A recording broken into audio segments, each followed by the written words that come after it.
ఇవన్నీ అబద్ధ బీఆర్ఎస్ మాట్లాడే మాటలకి ప్రజలు ఎవరు విశ్వసించట్లేదు.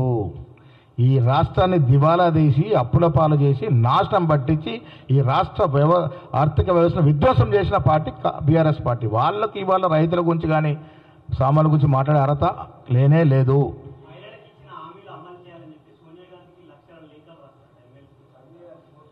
ఎమ్మెల్సీ కవిత గారు ఏదో పింక్ బుక్ అన్నారు. నేను గతంలో కూడా చెప్పాను, పింక్ బుక్ ఓపెన్ చేస్తే ఇంకా 2-3 స్కాములు పాములై కరిచే పరిస్థితుంది.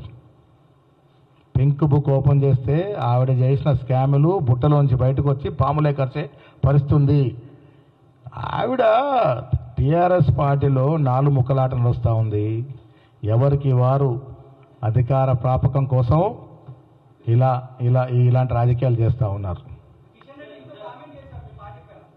మహిళలకి మంత్రివర్గంలో 5 ఏళ్ళు చోటు ఇవ్వకున్నటువంటి ఘనత బీఆర్ఎస్ పార్టీది.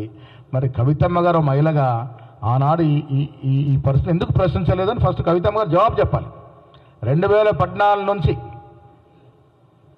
18 వరకు మహిళలకి క్యాబినెట్లో స్థానం లేకుంటే కవితమ్మ గారు మీరు ఎక్కడున్నారు అప్పుడు ఎందుకు అడగలే? దానికి జవాబు చెప్పి తర్వాత మహిళల గురించి మాట్లాడాలి. दे रहे माइनॉरिटी को भी देंगे, बीसी को भी देंगे आने वाले टाइम पे।